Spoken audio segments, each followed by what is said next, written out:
বন্ধুরা সবাই কেমন আছো? শম্পা রান্নাঘরে সবাইকে স্বাগত। আপনাদেরকে বলেছিলাম কাতলা মাছের কালিয়া বানাবো, তো আজকে আমি কাতলা মাছের কালিয়া বানিয়েছি। কেমন হয়েছে অবশ্যই কমেন্ট করে জানাবেন।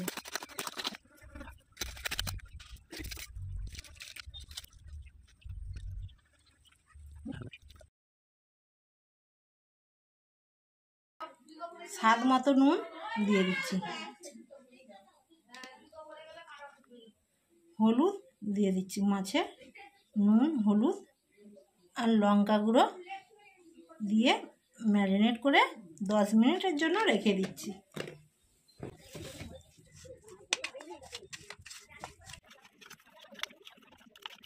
দশ মিনিট মাছটাকে ঢেকে রেখে দিচ্ছি। আদা বেটে নিচ্ছি,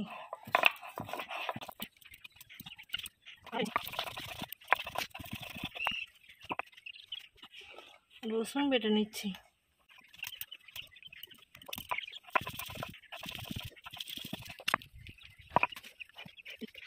পোস্ত আর কাজু বাদাম বেটে নিচ্ছি।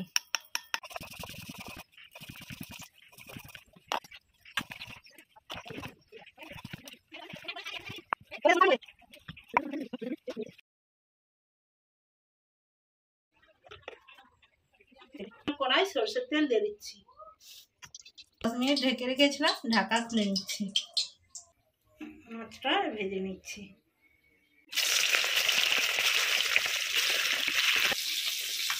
তেল না গরম হলে মাছটা দিলে মাছ ভেঙে যেতে পারে, তাই তেলটা গরম হলে মাছটা দিতে হবে। মাছগুলো উল্টিয়ে নিচ্ছি,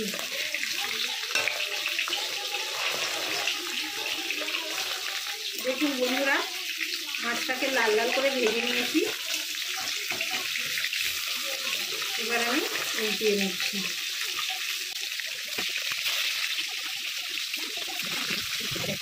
মাছ ভাজা হয়ে গেছে, তুলে নিচ্ছি।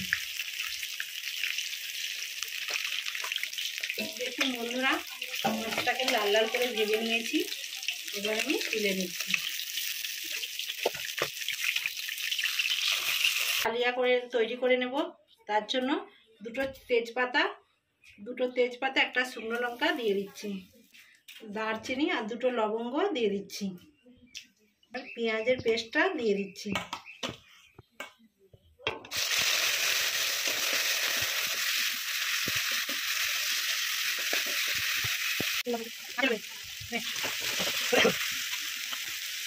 হাফ চা চামচ পরিমাণে রসুন বাটা দিয়ে দিচ্ছি, আদা বাটা দিয়ে দিচ্ছি,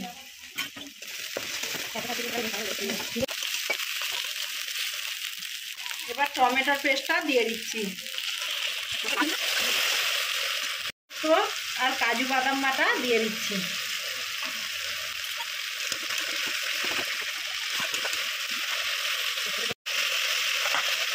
ফেটিয়ে রাখা টক দই দিয়ে দিচ্ছি, 1 চামচ পরিমাণে হলুদ গুঁড়ো দিয়ে দিচ্ছি, 1 চামচ পরিমাণে কাশ্মীরি লঙ্কার গুঁড়ো দিয়ে দিচ্ছি, হাফ চা চামচ পরিমাণে আমি ধনে গুঁড়ো দিয়ে দিচ্ছি, হাফ চা চামচ পরিমাণে জিরে গুঁড়ো দিয়ে দিচ্ছি। মশলাগুলো ভালো করে কষিয়ে নিচ্ছি। স্বাদ মতো নুন দিয়ে মশলাটাকে কষিয়ে নিচ্ছি।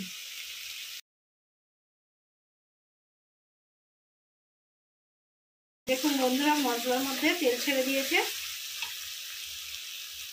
এবার আমি 1 বাটি পরিমাণে জল দিয়ে দিচ্ছি। ঝালটা ফুটে গেছে, এবার আমি মাছ দিয়ে দিচ্ছি।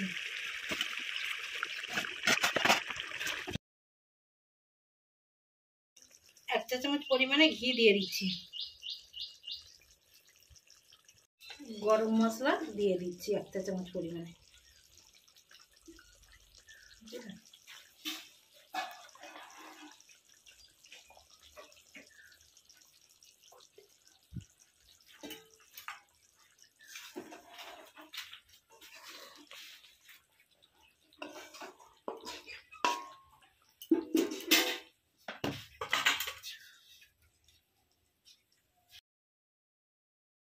গন্ধটা হওয়ার জন্য 5 মিনিট ঢেকে রেখে দিচ্ছি। 5 মিনিট হয়ে গেছে, ঢাকা খুলে নিচ্ছি। বন্ধুরা দেখুন, মাছের কালিয়াটা খুব সুন্দর একটা গন্ধ বেরিয়েছে, পুরো অনুষ্ঠান বাড়ির মতন হয়েছে মাছের কালিয়াটা। এবার আমি নামিয়ে নিচ্ছি।